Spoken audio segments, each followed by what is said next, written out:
mi ويانيني بحميد عن الأرباب في أبد وأرتجي منه أجرا خير ممنون. La conférence de presse ne va pas tourner autour de ma personne. C'est un événement qu'on est en train de préparer, qui se profile à l'horizon, que vous connaissez tous maintenant, qui est le 17 avril. 17 avril étant un jour commémoratif de la rencontre entre notre guide spirituel, Serigne Béthio Thioune, et Serigne Saliou Mbacké. Ces deux personnages qui ne font en réalité qu'un ne sont plus à présenter aux yeux des Sénégalais. Donc je suis chargé aujourd'hui de me mettre en face de vous pour parler de cet événement, pour parler de cette rencontre et de cet événement qui va s'organiser ici à Thiès cette année. Thiès étant un lieu privilégié, un lieu parlant, très manifeste de cette rencontre, car elle s'est déroulée à 25 km de Thiès, à Tasset, que vous connaissez peut-être mieux que moi. Donc si 70 ans après cette rencontre, ce jour commémoratif revient à Thiès, le hasard n'existant pas, selon Coelho, croire au hasard c'est ignorer l'origine des causes.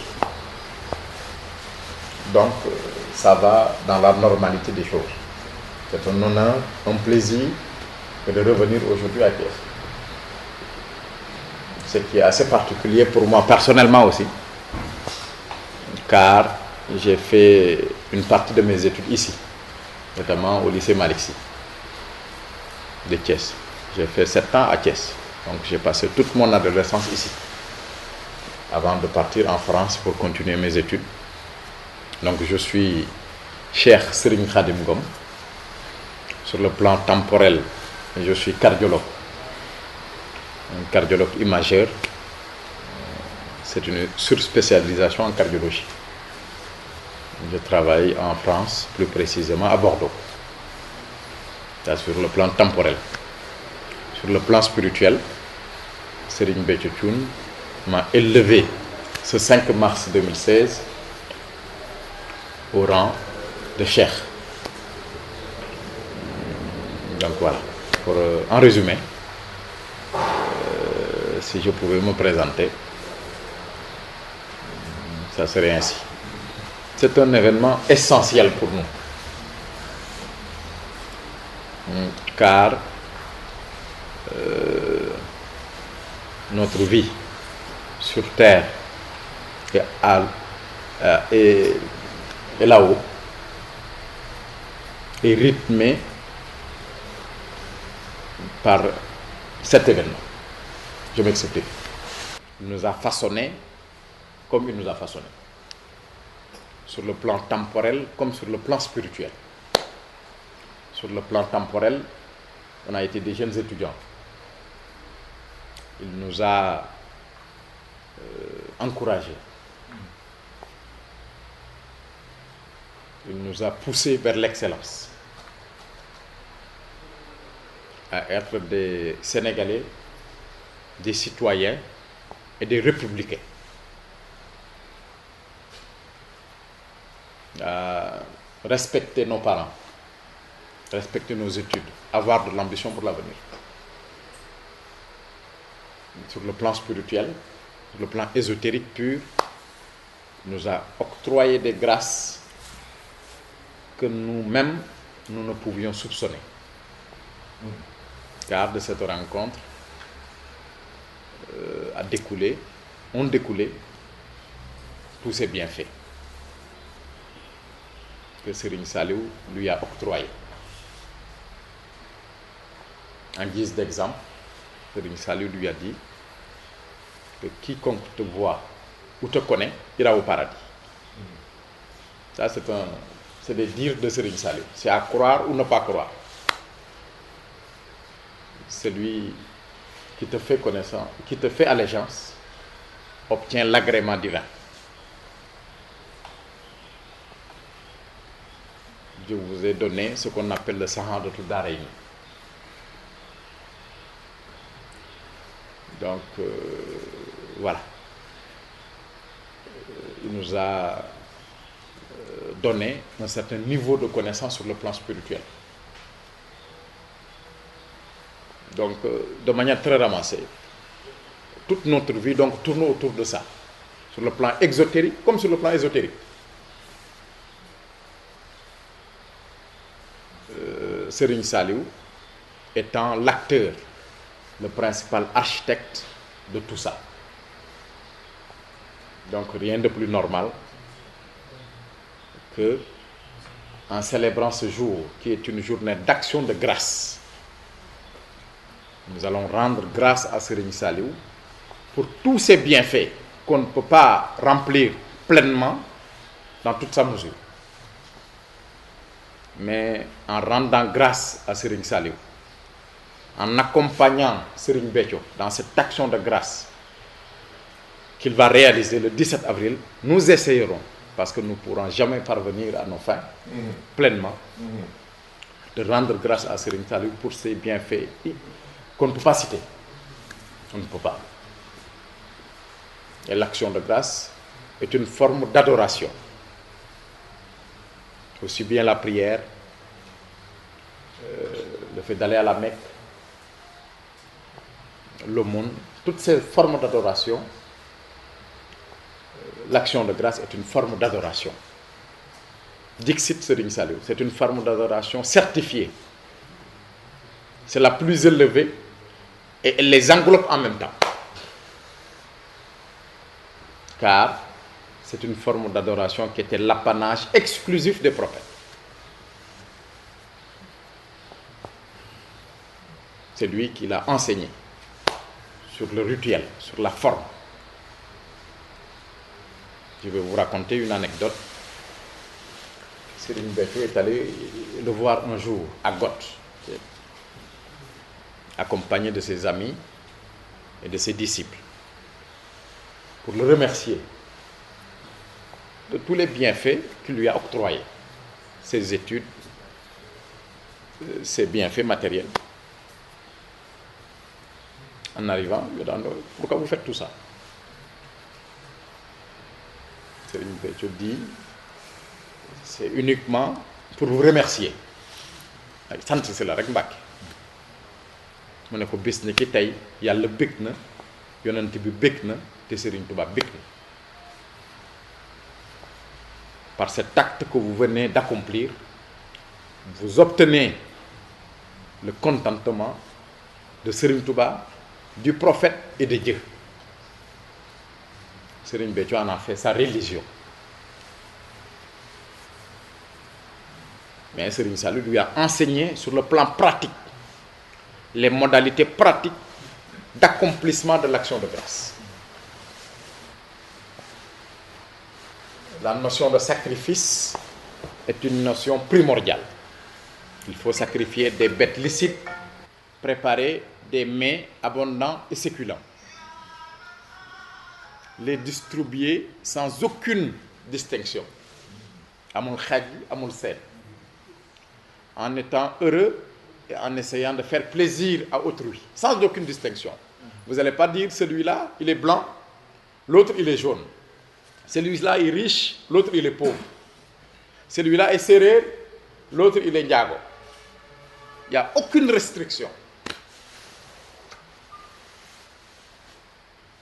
Donc, c'est Serigne Saliou qui a enseigné sur le plan pratique, sur le plan de l'exécution pratique, comment il faut rendre grâce. Et Serigne Béthio en a fait sa religion. D'où notre appellation, Thiantakoun. Thiantakoun, celui qui a la permanence dans l'action de grâce. Serigne Saliou dit que l'action de grâce est une forme d'adoration certifiée. Elle culmine au niveau des actes d'adoration. Car c'est une forme d'adoration qui était l'apanage exclusif des prophètes. Imilo ila Daouda shukran. Et ceux de Daouda, pourquoi vous ne rendrez pas grâce? Serigne Touba en a fait la modalité d'exécution de sa journée qui est le màggal. nee na màggal gi ak cant la. kaay leen sant le ma yàlla. waaw waxul kaay leen julli le ma waxul kaay leen woor le ma ndax loolu ku dib jullit da nga ko war a def et en tout moment en tous les lieux waaye dana kaay leen sant le ma yàlla mu ne màggal gi bernde la. Et en guise d'exemple, il avait immolé pour le premier màggal un mouton à Diourbel. Il avait préparé des mets et les distribué. Information yi génn d'habitude ci presse bi fu muy jógee alors dañuy wax ne par exemple ñu ne màggal Touba Cheikh bi indi na nangam ci nag nangam ci gëlëm. waaw ba bii sax am na xibaar yu jot aussi fan la xibaar yooyu di jógee justement yooyu lañ bëgg parce que aussi dañu bëgg bi bind fii. wala li ñuy wax mu leer. waaw xam nga journaliste. yaa ma ko gën a xam ab journaliste nga journaliste ay sources am du ko wax il protège ses sources te ni ab enquêteur de enquêter am na ay journalistes yuy enquêter ñoom xaj na am nañ seen voies et moyens yi nga xam ne bu ñu demee dinañ ko mën a xam te xaj na biit dañ ci jaaraat ndax am na fu ñuy jëndi am na fu ñuy dem xaw ma nu ñuy def bay def seen recoupement mais yaakaar naa ne kuy bind dara war nga ko mën a justifier war na am dalil joo ko mën a teg waaye un journaliste il protège toujours ses sources yaakaar naa. Généralement dans les rencontres entre les Thiantakoun, on dit que ce sont des rencontres festives. Vous, dans votre exposé, vous avez parlé de l'ésotérisme, de la spiritualité qui entoure tout cela. Aujourd'hui, comment est-ce que éclairer la lanterne peut-être de ceux qui se cramponnent à dire que c'est festif, on danse, on mange, etc. La question, on va la répondre en deux temps. Je vais répondre en français et il va répondre en wolof. li muy laaj mooy nee nañ Thiantakoun yi bu ñuy daje mbirum feet lay doon dañuy lekk dañuy fecc dañuy woy te ci biir wax ji maa ngi wax ab xam-xam di wax mbirum yàlla. Je vais d'abord répondre en français, vous allez compléter en wolof. Ils ont raison. Oui, c'est ceux qui disent que les rencontres de Thiantakoun ont une allure festive, ils ont absolument raison. Car nous ne faisons ni plus ni moins qu'une fête. Car Serigne Touba, qui a enseigné, exécuté en premier l'action de grâce, l'a définie ni plus ni moins comme une fête. Une fête, c'est quoi? C'est être heureux et essayer de faire plaisir à autrui. Nee na ak màggal da ngay bernde, c'est-à-dire que vous donnez à manger aux gens. Nee na nga solal sa njaboot da nga leen solal yére yu rafet. Il faut leur donner de beaux boubous, il faut les coiffer. waaw il ne faut pas froisser qui que ce soit, il faut être accueillant. Cant, la définition la plus accessible, c'est la fête. C'est une notion de fête. Ce n'est ni plus ni moins. C'est la compréhension, la connaissance qu'on a d'une fête qui diffère d'un individu à un autre. Oui? Quand vous allez aux États-Unis, il y a une journée, 3e jeudi du mois de novembre de chaque année, qu'on appelle la Thanksgiving. C'est une journée d'action de grâce qui est décrétée par George Washington depuis la fondation des États-Unis. où tout le peuple américain dans son ensemble rend grâce à Dieu sur tous les bienfaits qu'il les a octroyés, qu'il leur a octroyés. La puissance matérielle, la puissance militaire, leur hégémonie dans le monde. Oui. Ça, on est dans le domaine de la spiritualité. Alors qu'il était maçon, il était franc-maçon. Et je vous révèle que la franc-maçonnerie, à la base, était une voie ésotérique authentique. waaw daa ñu nañ jàng mbirum yàlla day lu naqaree xam moo tax on te dit tu dois te garder de juger ndax loo xamul rek neel maandu bul mukk ne baax na wala bon na neel daal xawuma waaye ak cant bu waa Sénégal xamoon li cant di def li mu mooy waa Amérique ñëppay àndandoog cantaakoon di sant waaw ak cant mooy jaamu yàlla gënu nangu waaye Serigne Saliou mooy jàngalekat bu mag bi kooku kuy julli moo la dàq julli wóor na la moo la man moo man suñuy waajur mam suñuy maam alxuraan lim ci jàng ci mim réew jàngale ko fi amul kenn ku ko mës a def ci lislaam Serigne Saliou kooku boo xoolee ñaari ay alxuraan tàmbalee jooy demal nga xool dernier discours bi mu def ci Télé Sénégal le dernier sermon de Serigne Saliou à la télévision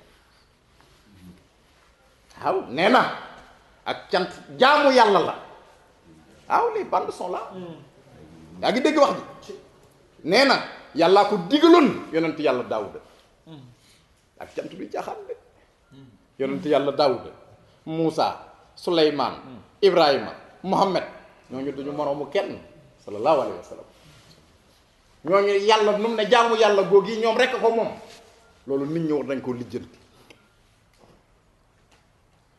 cant màggal du leneen lu dul fête c'est une fête dañuy woy yàlla la ñuy woy ku woyul yàlla da nga woy keneen Sëriñ Saaliw la ñuy feccal ku ko feccalul di nga feccal keneen waaye maam Cheikh Ibrahima ngi fi Sëriñ Mbay Saar a ngi fi Jaafar a ngi fi ñu gëm yonent bi te ñépp ku gëm waaw ku xam dëgg waaye mës kaa gis kuy fecc kuy jooy di fecc ku mer ku bégul doo fecc ku bégul doo way moo tax dinañ ko way dinañ ko feccal dinañ bégal doomi aadama yi duñ ne kii jullit la duñ ne kii leneen la te c'est pas une œuvre sociale importante. Oui, l'œuvre sociale elle est bien, elle est très bien, mais elle est encore sectaire et parcellaire. C'est uniquement pour les pauvres, alors que ici il n'y a pas de différence pour les pauvres comme pour les riches, pour les blancs comme pour les jaunes, pour les hommes comme pour les femmes. Ah, c'est le point de rencontre de René Guédon, le sommet de la pyramide, où là-bas il n'y a aucune différence, la base étant le clivage. waaw kii ne parti bi laa bokk kii ne parti bee laa bokk waaye kii ne man jullit laa. Regarde toutes les guerres qui sont en train de se dérouler dans le monde, ce sont des considérations partisanes. man giir gi laa bokk man giir gee laa bokk waaye bu ñu demoon ñun ñëpp ñu xam ne yàllaa nu boole moo nu tiim te ñun ñëpp ci moom la ñu war a daje waaye kenn du ne confrérie, kenn du ne tarixa, kenn du ne diine, kenn du ne parti politique, kenn du ne réew, ñëpp ci moom la ñuy daje. Roger Garaudy dit l'islam sera spirituel ou ne sera plus. ni mu ko tuddee moom muy feet ak cant Sëriñ Tuubaa wooye na ko noonu ngir wane li ci ne waxumur yi ilal jinaa ne ay du la wax dañuy du feet lay firi sama dund gi fii ba àjjana feet la ni mu waxee ak cant nag noonu la ko Sëriñ Saliou jàngalee ndax pecc yi du ko fekk rek da ngaa foog déedéet du ko way da ngaa foog daa am way yoo xam ne ci yàlla la jëm ku jàng taarixu yonente bi xam ni ba mu jógee Màkka di dugg Madinatul Munawwara keroog dañoo tëgg way waaye la firi seen tëgg maag seen waye man la tax yàlla nangu ko mooy ca biir waye dañ naan wajaba sukkuru alayna tey de ak cant ñeel na yàlla kon cant ga moo tax nu mën a way cant ga moo tax nu mën a fecc sunu borom bég nangu ko kon sant yàlla la Seydina Daawuda yonent yàlla boobu yi daana wayal yàlla li ko feccal sunu borom di ca bég ba naan montagne yeeg doj yi lu Daawuda nekkati ni ngeen ko ànd ak moom ci alxuraan. Jaxfar junj na ko léegi saxaaba la boo xamul Jaxfar xanaa xam nga Seydina Aliyu mooy ñeenteelu xulafaa Abu Bakar Omar Ousmane Aliyu moom ak Jaxfar ñoo bokk ndey ak baay. Jaxfar moom yi moo fecc ci kanamu yonente bi sallallahu alayhi wasallam ngir bég ci wax jum ko wax keroog ba mu ko seeree leen ni sama jikko nga yor sama bind nga yor te yàlla tagg yonente yàlla Muhammad ci jikko ji rafet kon comme ne nura nga ak man jikko wax na la lu rëy loolu jural ko mu fecc mu rëy ma ba mu daanee lee la ne ko jëfalagoo yàlla ba am ci lu toll ni li nga am sa pecc mii ndax yàlla xoolul jëf ji li tax nga def ko la xool bég ci sa waxi yonent loolu lépp lu mu ca jublu sant yàlla moo tax Serigne Saliou buñ ko dee sant danañ ko wayal danañ ko feccal loolu nag daa piriwut am po erreur bi nga xam ne mooy faral di am léeg-léeg ci nit ñi mooy dañuy gis ñaar ñu bokk mbir ñu bokk leen àtte l'islam ñett danañ bokk lu def te seen àtte doon ñett yu bokkut ma misaal la ko nit mën naa rendim xar togg ko joxe keneen rendim xar togg ko joxe keneen rendim xar togg ko joxe ñoom ñett ñoo bokk même jëf jun jëf noo bokk yi noonu ko defee waaye bu lislaam ñëwee di àtte day xool kenn ku ne la la tax a def kii am xaram mu ne man de sarax laa ci jublu yoolub sarax la ciy am te sarax foor na ndax in tubdoo sadaqaati fa ni'maa hiya kii ne sama xar mii de man ak cant laa ci jublu bosam moo féete kaw bii ndax la in sakkartum laa si danakum kii ñun ko sa xar mi nag mu ni xàmb yi ñoo ma ko digal bàkkaar la ci jële te ñoom ñett ñoo bokk lu def kon du ko fecc rek da ngaa fo déedéet da ngay xool la ko tax a fecc kaway dañuy xool la ko tax a way bu dee sant yàlla sunu borom gii nga xam ne moo nu yóbbu ki sunu way yii ni way Serigne Saliou moo yóbbu ñu feccal ko seex bi wax na ko kenn gën ta xam Serigne Saliou te kenn mënu ko gën a xamit nag sëñ Béthio àdduna seere nan muy fecc ci kanamu Serigne Saliou muy muuñ di ree di wane mbégam di jël ay yéreem di ko jox kooko de ku foo ci kanamam dootoo ko dolli ko def ci kanamam lu jaaduwut dootoo ko dolli ti mukk ndax du la ca ba kon loolu mu bàyyi noonu rek doyoon na ku xamut mu xam ni ki xam day bu ko bàyyee nii lii noonu la waaye mi it ca kanamam la ko daa defee Serigne Saliou di ko diglu te mësu ko ne bokkoon ni defee te kenn ku ne xam na ne day sëñ Béthio bu seqi woon benn jéegoom Serigne Saliou na ko baneen bi bu mu fekki baneen bi du ko fekki mukk kon lu mu bàyyi noonu rek daa fekk muy noona moo tax ni mu ko leerale rek noonu la ak cant la cant nag feet la cant gi bâche bi ñu ngi koy def fii ci Grand Centre ci wetu garage maa ngi boo leen dee romb di ngeen gis mbooloo maa nga fa tàmbali liggéey bi waaye cant gi mel ni dëkk yëpp lay xew ndax ak cant bernde la te bernde ni ko cheikh bi waxee léegi togg ñam la di ko joxe mooy waañ yi ñu ko gën a am solo waañ yi dana tas ci biir dëkk bi fu ay nit nekk sëriñ bi bëgg na bernde yi di leen fa fekk ñu koy daj kon biir Thiès foo leen dugg ci événement bi di ngeen gis ñu samp fay ay waañ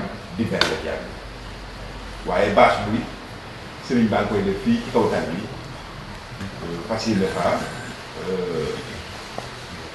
guddi gi wéyee la bokk grand Dakar mbay danañ fa def yi baas ndax gan yu bëri dana leen fa teeru sëriñ Xaadim dana def yi baas Cheikh si ñun ñëpp dinañu def yi baas parce que biir dëkk bi di organiser cantu sëriñ Saliou Mbacké jëmale ko ci sëriñ Béthio kon daal cant gi noonu lay demee tënkuwul ci benn place rek waaye daa tas ci biir Thiès. Quand vous lancez un appel à toute l'humanité d'abord, il n'y a pas de distinction. Ce n'est pas que pour les talibés. C'est pour toute la ville de Thiès. Toutes les autorités coutumières, politiques, gouvernementales ont été saisies. Toute la population thiessoise, sénégalaise est conviée. Il n'y a aucune restriction. C'est la seule forme d'adoration. La prière, chez les musulmans, c'est que pour les musulmans. Pour aller à l'église, c'est que pour les chrétiens. C'est la seule forme d'adoration qui n'a pas de critères inclusifs ni exclusifs. On ne va pas dire que celui-là, il est chrétien, il ne va pas venir. Non, ce n'est pas que pour les Tiantakoun, ce n'est pas que pour les mourides, ce n'est pas que pour les musulmans, c'est pour toutes les créatures. Toutes les créatures sont conviées. toute la population thiessoise. Des caravanes ont été organisées à travers la ville. Les villages environnants ont été saisis. Tout le monde est convié. On ne va pas dire que celui-là, il est dans le gouvernement, l'autre est dans l'opposition. Non. On ne va pas dire que celui-là, il est alpulaar, celui-là est séeréer. Bien que les alpulaar, ils mangent un peu plus que les séeréer. Donc tout le monde est convié. Il n'y a aucune restriction. Il n'y a pas de critères inclusifs ni exclusifs. On ne pourra pas satisfaire tout le monde, mais on fera jusqu'à l'épuisement total de nos moyens.